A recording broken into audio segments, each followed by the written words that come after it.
Hello viewers, আশা করি ভালো আছো। প্রতিবারে না আপনার সঙ্গে নতুন আরেকটি ভিডিও নিয়ে চলে আসলাম। আপনারা জানেন যে আজ 29 তারিখ কিন্তু একটি নিউজ প্রকাশিত হয়েছে যে ফেল করলে একাদশ শ্রেণীতে ভর্তি হতে পারবে। আসলে এটা ফেক না রিয়েল সেটা নিয়ে আজকে আলোচনা করব। তার জন্য আমরা সেই নিউজে সরাসরি চলে যাই।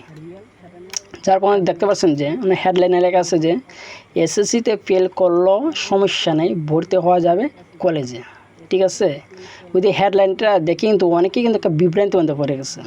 যারা এসএসসি 2024 সালে যারা ফেল করেছে এক সাবজেক্ট অথবা দুই সাবজেক্টে, তার মধ্যে অনেকে ভাবতেছে যে আমাদের এসএসসি 24 হাজার ফেল করেছে, তারা অনেকে ভাবে যে তারা নাকি ভর্তি হতে পারবে। আসলে কিন্তু সেটা না। আমরা তো নিচে চলে যাই, দেখতে পাচ্ছেন যে অনলাইন ডেস্ক প্রকাশিত হয়েছে, আজ কিন্তু প্রকাশিত হয়েছে।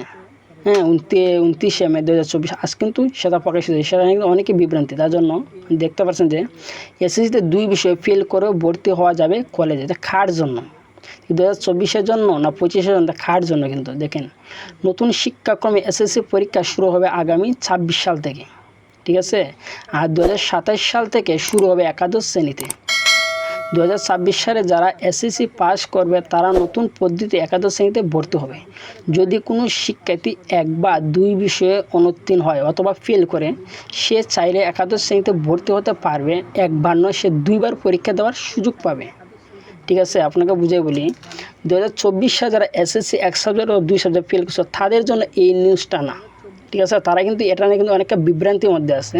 তারা ভাবছে তারা যে অনেকে যে বোর্ড রে এক্সাম অথবা বোর্ড চ্যালেঞ্জের জন্য যারা আবেদন করছে, তারা বলতেছে যে তাদের জন্য। আসলে নিউজটা তাদের জন্য, 2024 সালের জন্য না, সেটা হচ্ছে 2027 সালের জন্য। 2027 সালে যারা এসএসসি দেবে, তারা যদি এসএসসিতে যদি তারা ফেল করে, তাহলে কিন্তু তারা একাদশ শ্রেণীতে ভর্তি হতে পারবে। ভর্তি হওয়ার পরে কিন্তু তারা যখন আবার এসএসসির পরীক্ষা শুরু হবে তখন কিন্তু তারা ভর্তি দিতে পারবে। ঠিক আছে, সেই নিয়মটাই কিন্তু ন্যাশনাল ভার্সিটি সিস্টেমে চলে গেছে। ঠিক আছে, বর্তমানে যারা ন্যাশনাল ভার্সিটি অধ্যয়নত আছে, তারা যদি ফার্স্ট ইয়ারে যদি প্রথম বর্ষ যদি কোনো একটা সাবজেক্টে অথবা দুইটা সাবজেক্টে কিন্তু ফেল করে, তারই কিন্তু তারা দ্বিতীয় সাবজেক্ট কিন্তু তারা ভর্তি হতে পারে বা প্রমোটেড দেখায়। ঠিক আছে, তারা কিন্তু ভর্তি হতে পারে। ভর্তি হওয়ার পরে কিন্তু সে দ্বাদশ শ্রেণীর যে ক্লাস সেটা কিন্তু চালিয়ে যেতে পারে। আর ফার্স্ট ইয়ার যখন পরীক্ষা বা রেজিস্ট্রেশন হয়, তখন ফার্স্ট ইয়ার সে রেজিস্ট্রেশন করবে, করার পর ফার্স্ট ইয়ার সাথে কিন্তু সে কিন্তু আবার পরীক্ষাটা দিতে পারতেছে। মানে এটা বুঝেছে যে বর্ষটা কিন্তু গ্যাপ না যায়। আপনারা যারা এসএসসি যারা 2024 হাজার ফেল করছেন, তারা কিন্তু একটা বছর গ্যাপ যাবে। ঠিক আছে, আর আপনি যদি এইভাবে 2027 সাল থেকে যে সিস্টেম করছে যে যদি আপনি দশম শ্রেণীতে যদি ফেল করেন বা এসএসসিতে যদি আপনি ফেল করেন, তাহলে কিন্তু আপনার একাদশ শ্রেণীতে ভর্তি কিন্তু তার সুযোগ দিচ্ছে। ঠিক আছে, এটা মানে বোঝাচ্ছে যে আপনার যে একটা বছর নষ্ট হবে বর্তমানে, এই সময়টা কিন্তু নষ্ট হবে না।